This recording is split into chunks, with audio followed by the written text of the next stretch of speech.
Hey y'all, how's it going? My name's Christopher and this is Indigo Springs, the farm that I own that my grandparents purchased back in the 80s. I have since taken over ownership of the farm and I'm trying to restore it. I've got quite a few projects going on here, and some of my friends and family have inspired me to start a YouTube channel, to start documenting some of the things that I've been doing here on the farm. So that's what this is going to be. This is an intro video. I'm going to give you guys a tour of the farm, a little bit of a background of where the farm came from and what it's been through, and a little bit of the plan on what the future for the farm holds. So this is our first stop. This is the old horse barn. We call it the chicken barn now. We've got some stuff here. There's an old wagon and some equipment inside of the barn that we've got a neighbor that needed some extra space. So we're letting him rent some space here in the barn while it's being unused. We do have some plans for the rest of the space here in the barn in the future. But as for right now, it's just got a chicken coop inside. So that's all we've got going on here. We'll go ahead and move to the next location. That'll be the pond out in the field, and I'll see you guys there. Okay, so quick stop on our way to the pond. I found the chickens. They were getting some water. So I figured I'd let you guys say hi to the chickens. We've got 13 total. We've got 12 hens and one roost. Okay, here we are on the next stop. This is the pond. While it used to be a little bit better of a pond than it is now, we've got some old trees that are dead in it. And the trees have really grown up around it quite a bit. As you can see behind me, I've cleared a few trees. Then back behind that a little bit, we've got a brush pile going there. But, you know, this is the pond that the horses used to drink out of. Gave them a spot to cool off in the summertime if they needed it. If you look back this way, that's the barn that we were just at. And we're going to go back that way to that fence line up to the north. We diverted from the north end fence for a minute. This is the tall sycamore tree here. I just wanted to show that to you guys. It's pretty sweet. This is the second biggest tree, I believe, on the property. We've got a big maple that I think is a little bit bigger than this one. We also had a neighbor working on his fence on the north end, so no need to disturb him. So what we're going to do is we're going to detour a little bit, and I'm going to just walk down one of the trails that I've been creating here. I know you guys can probably see in the background there's quite a bit of black here in the woods. So I've recently done a prescribed burn. This property, 12 years ago, we had a logging company come through, and you know, in their process of pulling some of these trees out, they left a lot of underbrush behind, and then unfortunately that allowed for the growth of a bunch of briar bushes and different things that are really invasive. So it's been quite the chore to try to tame that. But what I've done is I've, you know, more or less lit everything on fire, and then once the fire's out, I'll cut myself trails, and you know, it acts as a pretty good fire break as well. So it's worked out pretty well. So what I'm going to do is I'm going to just take you through the trail system, and I'll show you a couple of the key points that you might see in future videos.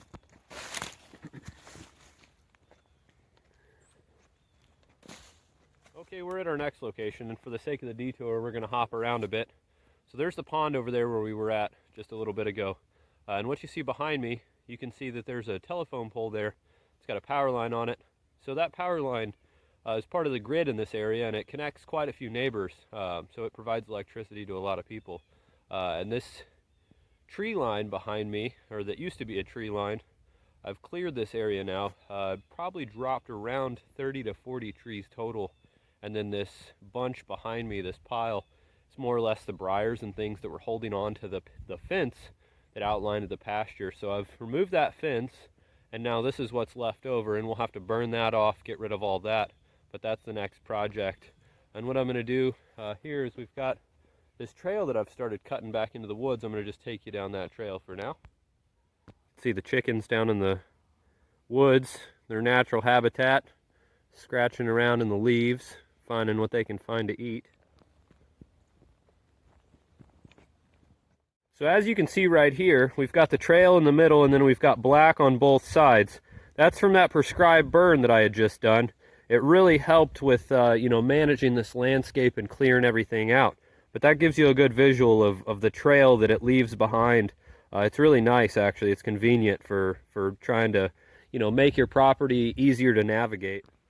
Okay, so now we're back in the woods a little ways. You can still see the chicken barn back there in the distance. And more or less what we have here is a triangular intersection where I've got 3 trails that are coming together. So we've got the trail there behind me that we just came in on.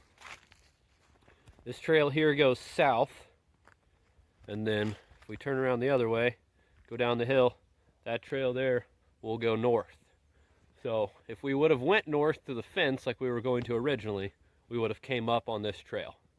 But what we're going to do is we're going to go down on the south trail, and that'll be our next location.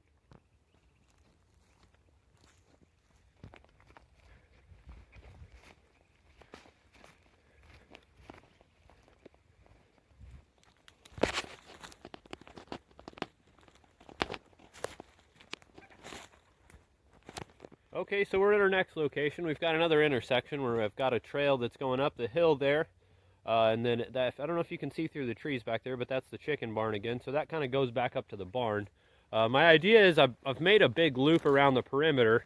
And what I want to do is just kind of have a couple fingers so that way we can be able to haul firewood and different things out of the woods that as we're doing projects in the future. And then right here, just up from that intersection, we've got more or less be the southwest corner of the property, which is also the location of the video that I uploaded, the first video that I uploaded on the channel, where I dropped a hollow sycamore tree. And then we've got a road over there, and that's the border of the property. So like I said, this is the perimeter trail that we're going to end up probably putting an electric fence on just to keep all the animals in the perimeter. Another good spot where you can see the black on both sides with the trail in the middle.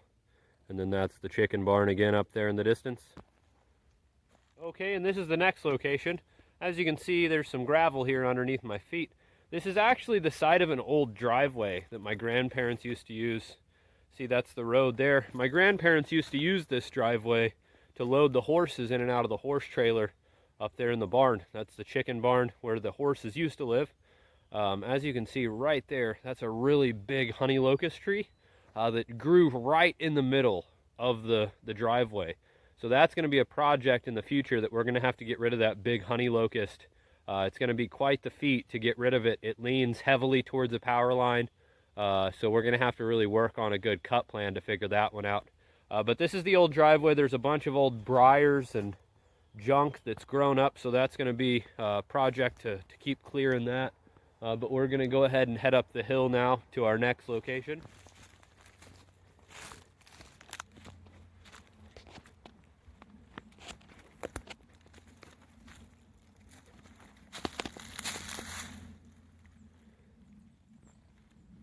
Okay, and this is the next location. This is the spring. This spring has been wet for well over 100 years. There were a couple locals that stopped and talked to my grandmother back in the 80s. She was working on the property, and this couple stopped and told my grandmother a story about how whenever they were younger, they came to this well because there was a drought in the area. And this was the only well that had water in the area. So every family from miles and miles around would come to this well because everybody else's well had dried up. So that's a pretty cool fact about this well. We've got some really cool historical ties here on the property that I'll get into in a later video. But I just wanted to show you guys the spring. This is a natural spring. It's been wet, like I said, for over 100 years. Part of the reason why we called the farm Indigo Springs. And why the channel is called Indigo Springs. So that's a little bit of background on that. Now we're up to the small barn. It's more or less used for storage right now. We're going to keep feeding things in it.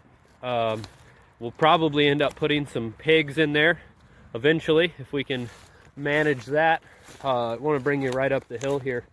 There's a giant, this is the giant maple tree that I had mentioned previously. Say it's probably about 5 foot around at the base. It's a really massive tree, but that's more or less the farm.